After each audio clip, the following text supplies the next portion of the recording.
Hi hello నమస్తే welcome back to our channel. ఏం చేస్తున్నారండి? చూడండి, ఈరోజు మన బ్రేక్ఫాస్ట్ కోసం దేనికోసమైనా చాలా ఈజీగా అండి 5 మినిట్స్లో అయిపోయే నేను ఇన్స్టెంట్ టమాటా చట్నీ ప్రిపేర్ చేశానండి. అలాగే ఎండుమిరపకాయలతో కొంచెం డిఫరెంట్గా ఉంటుంది టేస్ట్, బాగుంటుందండి. తప్పకుండా ట్రై చేయండి. ఇంకా ఆలస్యం ఎందుకు వచ్చేసేయండి, ప్రిపేర్ చేసుకుందాం. హాయ్ అండి, ఇప్పుడు నేను ఇన్స్టెంట్గా టమాటా చట్నీ అండి మన బ్రేక్ఫాస్ట్ కానీ దేనికైనా ఈవినింగ్ మనం ఏదన్నా టిఫిన్ అలా చేసుకున్నా కానీ ఈ బోండాలు బజ్జీలు కానీ దేనికైనా కానీ బాగుండే ఒక టమాటా ఇన్స్టెంట్గా చట్నీ ప్రిపేర్ చేయబోతున్నానండి. దీనికోసం ఏంటంటే నేను ఇదిగోండి 4 టమాటాలు శుభ్రంగా వాష్ చేసుకున్నాను. వీటిని రెండు ముక్కలుగా నేను కట్ చేసుకొని పక్కన పెట్టేస్తున్నాను. చూడండి, ఇట్లా ఈ గిన్నెలో వాటర్ తీసుకున్నానండి. దీనికోసం అని చెప్పేసి చూడండి, ఒక 10 ఎండుమిరపకాయలు తీసుకున్నాను. ఈ 10 ఎండుమిరపకాయలు కూడా నేను ఈ వాటర్లో వేసేస్తున్నాను అనమాట. ఒక 5 నిమిషాలు వీటిలో ఇలానే సోక్ చేద్దామండి. ఒక 5 మినిట్స్ ఇలానే వాటర్లో ఉంచుదాము. ఇది కొంచెం డిఫరెంట్గా ఉంటుందండి చట్నీ, మీరు తప్పకుండా చూడండి, అలాగే ట్రై చేయండి. దీన్ని పక్కన పెట్టేద్దామండి. కొంచెం చింతపండు అండి, చూసారు కదా, చింతపండు కూడా మన టమాటా చట్నీకి మంచి టేస్ట్ వస్తుంది అనమాట. అందుకే నేను కొంచెమే తీసుకున్నాను. ఎక్కువ కావాలనుకున్న వాళ్ళు కొంచెం ఎక్కువ వేసుకోండి. ఇందులో ఉన్న నార ఇదంతా తీసేసండి. దీన్ని కొంచెం వాటర్తో తడిపేస్తున్నాను అనమాట. కొంచెం మెత్తగా ఉంటే బాగుంటుందండి. మన చట్నీలో ఈ తాలికలు అట్లా లేకుండా ఉంటుంది అనమాట. దానికోసం దీన్ని కూడా పక్కన పెట్టేస్తున్నాను. దీనికోసం అని చెప్పేసి స్టవ్ ఆన్ చేసుకుని ఒక పాన్ పెట్టేస్తానండి. పాన్ పెట్టేసాక ఇందులో మనం ఏంటంటే ఆయిల్ వేసుకోవాలి. ఫస్ట్ ఒక టేబుల్ స్పూన్ సరిపోతుందండి. చూడండి, ఇట్లా ఈ ఆయిల్లో మనము ఈ కట్ చేసుకున్న టమాటాలు వేసేస్తున్నామండి. ఇవన్నీ కూడా బాగా మగ్గాలన్నమాట. ఇదిగోండి, ఇట్లా మనము వీటిని మీడియం ఫ్లేమ్ మీద చక్కగా ఈ ఆయిల్లో మనము కుక్ చేసుకోవాలండి. ఇట్లా పెట్టేసి కొంచెం మీడియం ఫ్లేమ్లో పెట్టేసి దీన్ని మధ్య మధ్యలో ఒకసారి ఇట్లా కదుపుకుంటూ మూత పెట్టేసుకొని దీన్ని మనము ఉడికించేసుకోవాలి. ఇట్లా మూత పెట్టేసుకొని మనము ఒక 5 మినిట్స్ అండి మధ్య మధ్యలో కలుపుకుంటూ వీటిని మంచిగా మనము కుక్ చేసుకోవాలన్నమాట. ఇవన్నీ ఇట్లా మధ్య మధ్యలో మనము వీటిని కలుపుకోవాలన్నమాట. ఎందుకంటే మళ్ళీ మాడిపోతే బాగుండదు, త్వరగానే మగ్గిపోతుందండి ఈ టమాటా. ఇవన్నీ ఇట్లా మొత్తము మళ్ళీ టర్న్ చేసుకొని మనము మూత పెట్టేసుకోవాలన్నమాట. మాడకుండా మంచిగా వీటిని మనము ఉడికించుకోవాలి. అప్పుడే మన చట్నీ టేస్ట్ బాగుంటుందండి. ఇవన్నీ మూత పెట్టేద్దాం. ఇవన్నీ చక్కగా మళ్ళీ వీటిని మనము కలుపుకుంటూ వీటిని వేడి చేసుకోవాలన్నమాట. చూడండి, చక్కగా టమాటాలో పచ్చివాసన అంతా కూడా పోవాలి. అప్పుడే మన చట్నీ బాగా ఉంటుందండి, టేస్ట్ బాగుంటుంది అన్నమాట. మనము చక్కగా మీడియం ఫ్లేమ్ మీద పెట్టినండి మంచిగా కుక్ అయిపోతాయి అన్నమాట. ఇబ్బంది లేదు. చక్కగా ఇట్లా ఇదిగోండి, ఇప్పుడు మనం ముందుగా ఈ ఎండుమిరపకాయలని వాటర్లో మంచిగా పెట్టేసాం కదా, వీటిని ఇప్పుడు బయటికి తీసేసి ఒక ప్లేట్లో పెట్టేసుకుందాం. 5 మినిట్స్ ఉంచానండి వాటర్లో. ఇదిగోండి, వాటర్ అన్నీ కూడా కొంచెము పిండేసేయండి. వాటర్ అన్నీ కూడా మంచిగా ఇట్లా స్వీట్ చేసేసేయండి. ఒక ప్లేట్లో పెట్టేసుకున్నాం. ఇట్లా ఒక ప్లేట్లో తీసుకున్నాను. వీటిని పక్కన పెట్టేస్తున్నాను. ఎప్పుడు ఒకలాగా కాకుండా అండి కొంచెం డిఫరెంట్గా అట్లా మనము చేసుకుంటున్నాం అనమాట. చూడండి, టమాటా పీల్ ఆఫ్ అవుతుంది, పీల్ అంతా కూడా వచ్చేస్తుంది అనమాట. అంటే టమాటాలు మంచిగా మగ్గుతున్నాయి అన్నమాట. చూడండి, ఇప్పుడు ఏంటంటే అండి ఇందులో మనం ముందుగా ఎండుమిర్చి ఉన్నాయి కదండి, తీసుకున్నాం కదా, ఎండుమిర్చిని బయట పెట్టేస్తాం ఒక ప్లేట్లో వాటర్లో నుంచి తీసేసి వీటిని కూడా ఇందులో వేసేసుకుంటాం. ఎండుమిర్చి వాటర్లో పెట్టేసేసాం కదండి, ఇప్పుడు మంచిగా పేస్ట్ లాగా ఫామ్ అయిపోతుంది అనమాట. మామూలుగా అయితే డ్రై మిర్చి మనం వేసినప్పుడు కొంచెం తొలకలుగా అట్లా ఉంటుంది అనమాట. అట్లా లేకుండా ఇప్పుడు మనకి మంచిగా ఈ టమాటాతో కూడా మంచిగా మిక్స్ అయిపోయి మన చట్నీ కన్సిస్టెన్సీ చాలా బాగుంటుందండి. దానికోసమని ఇలా వేసాను. ఒకవేళ ఎండుమిర్చి మాకు వద్దనుకుంటే మీరు డైరెక్ట్గా కారం కూడా చిల్లీ పౌడర్ కూడా యాడ్ చేయొచ్చు అనమాట. ఇది ఒక టేస్ట్ ఉంటుంది, అది ఒక టేస్ట్ ఉంటుంది. అందుకోసం ఇలా ఒకసారి ట్రై చేయండి. ఇదిగోండి, మధ్య మధ్యలో ఒకసారి కలుపుకుంటూ మనము ఉండాలండి. చూడండి, చక్కగా మంచిగా ఇవన్నీ కుక్ అయిపోతున్నాయి మన ఎండుమిరపకాయలు అండ్ టమాటాస్ అనమాట. ఇదిగోండి ఇప్పుడు కొంచెం ఒక పావు టేబుల్ స్పూన్ పసుపు యాడ్ చేస్తున్నామండి. ఇదిగోండి పసుపు యాడ్ చేసిన తర్వాత మనం ముందుగా చింతపండుని వాటర్లో డిప్ చేసి పక్కన పెట్టా కదండి, కొన్ని వాటర్ పోసేసి. ఇది ఏంటంటే ఏం లేదు, చక్కగా మెత్తగా స్మూత్గా అయ్యి మన చట్నీలో మిక్స్ అవ్వడం కోసం అండి. ఇది కూడా వేసేస్తున్నాను.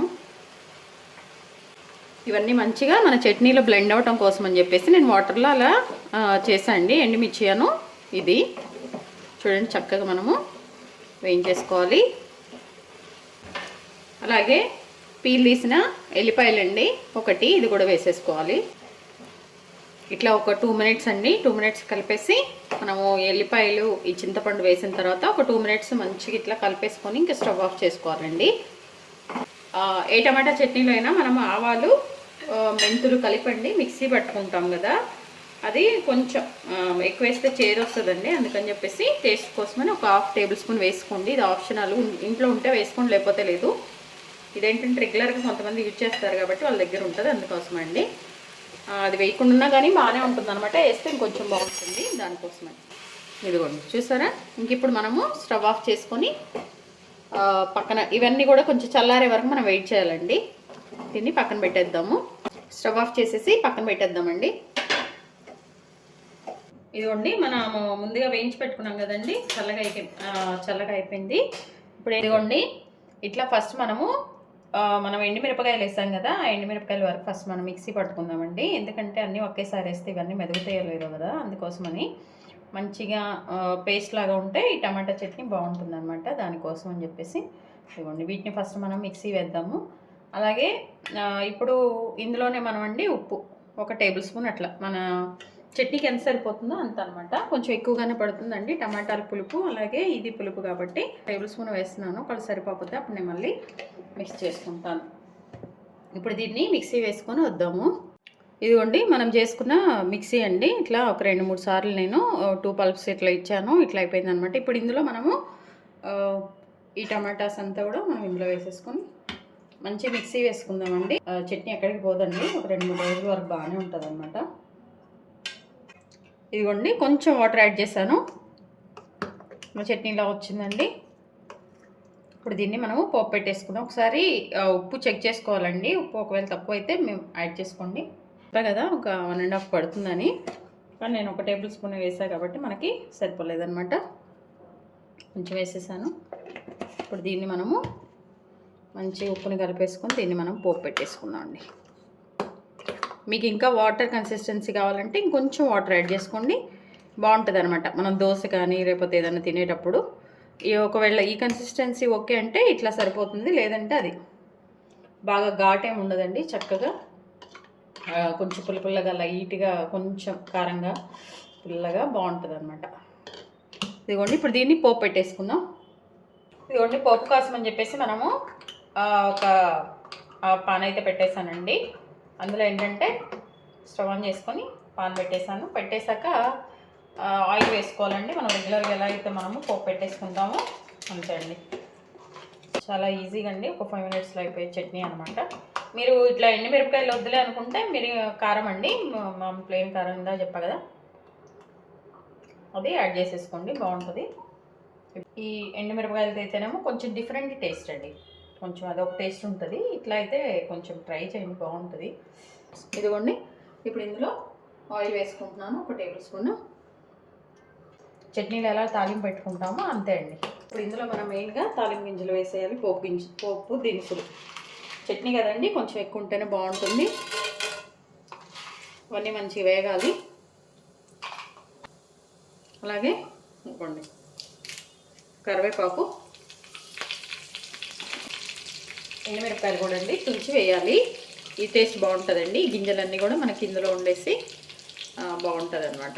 అందుకోసం చెప్పేసి ఇవి కూడా వేసేసుకొని ఇందాక చెప్పినట్టే ఎల్లిపాయలు ఉన్నాయి కదండి, అవి కొంచెం 2 క్రష్ చేసేసి 2 పాయల వరకు నేను వేసేస్తాను అనమాట.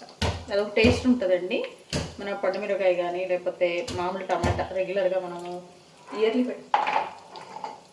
పండుమిరపకాయ కానీ రెగ్యులర్గా మనము పెట్టుకుంటాం కదా చట్నీలు, అవి కూడా మనము తాలింపు పెట్టుకున్నప్పుడు బాగుంటుంది అనమాట. ఎల్లిపాయ అనేది దానికి యాడ్ చేస్తే బాగుంటుందండి తాలింపులో. దానికోసం చూడండి మంచిగా ఇవి వేగాలన్నమాట. ఈ తాలింపు వేగితేనే బాగుంటుందండి. ఈ దినుసులు కూడా అంటే పచ్చిపప్పు ఇవన్నీ వేసాం కదా, ఇవి కూడా కొంచెం బాగా వేగితే మనం తినేటప్పుడు బాగుంటుంది అనమాట. ఈజీ ఉంది కదండి ఇన్స్టెంట్ టమాటా చట్నీ. ఏమీ లేనప్పుడు గబుకునండి, మన దగ్గర ఎండుమిరపకాయలు లేకపోయినా కొంచెం మనం ఏంటంటే ఈ కారం ఉందనుకోండి, కారం 2 టమాటాలు ఇలా చేసుకున్నా కానీ మనకి చట్నీ రెడీ అయిపోతుంది అనమాట. చెప్పా కదండి, చట్నీలో కొంచెం వాటర్ కన్సిస్టెన్సీ మీకు ఎక్కువ కావాలంటే మీరు వేసేసుకోండి, లేదు మాకు ఇది సరిపోతుంది అంటే ఇంక ఇట్లా మనము తాలింపు పెట్టేసుకోవటం అనమాట. ఎల్లిపాయ మంచిగా తాలింపులో వేగితేనే బాగుంటుందండి. చూసారా మన చట్నీ వేసేసాము. చూడండి తాలింపులో వేసుకుంటే ఆ స్మెల్ అసలు మామూలుగా లేదండి. దీన్ని మంచిగా మాడకుండా కలిపేసుకోవాలి. చూసారా ఎంతో టేస్టీగా ఉండే మన టమాటా చట్నీ అండి. టిఫిన్స్ కానీ రైస్కి కానీ దేనికైనా అదిరిపోయే టమాటా చట్నీ. కరెక్ట్గా చేస్తే 5 మినిట్స్ కూడా పట్టదండి ఈ చట్నీ. ఒక 2 మినిట్స్ అట్లా మనం మీడియం ఫ్లేమ్లో చక్కగా చూడండి ఉడికించుకోవాలి, అప్పుడే బాగుంటుంది. ఇది లేదనుకోండి మళ్ళీ కొంచెం పచ్చి పచ్చిగా అట్లా ఉంటుంది అనమాట. మన ఇన్స్టెంట్ టమాటా చట్నీ రెడీ అయిపోయింది. ఓకే, ఇది కొంచెం ఎక్కువ స్టోర్ కావాలంటే అండి, ఇందులో ఆయిల్ అంతా కూడా బయటకు వచ్చే వరకు మనం దీన్ని కుక్ చేసుకోవాలన్నమాట. మ్యాక్సిమం ఇది ఒక 2 రోజులు అట్లా ఇప్పుడు మన బ్రేక్ఫాస్ట్కి దానికి సరిపోతుంది కాబట్టి నేనైతే మరీ అంతసేపు అయితే ఏమీ దీన్ని ఉడికించట్లేదండి, సరిపోతుంది నాకు ఇది. అందుకోసం చెప్పి నేను తీసేస్తున్నాను అనమాట. చూడండి అయిపోయింది మన చట్నీ. చూసారండి ఇన్స్టెంట్గా టమాటా చట్నీ అండి. ఓన్లీ ఫర్ బ్రేక్ఫాస్ట్ దేనికైనా టిఫిన్స్ కోసం అని ప్రిపేర్ చేశానండి. టేస్ట్ అయితే అదిరిపోయింది. కొంచెం ఇందులో డిఫరెంట్గా ఎండుమిరపకాయలు వేసిన విధానం కానీ అంతా బాగుంది. మీరు తప్పకుండా ట్రై చేయండి. మీకు నచ్చినట్లయితే like, share, subscribe. Thank you. హెల్తీగా కుకింగ్ చేసుకుందాం, మన ఆరోగ్యాన్ని మనం కాపాడుకుందాం. Thank you.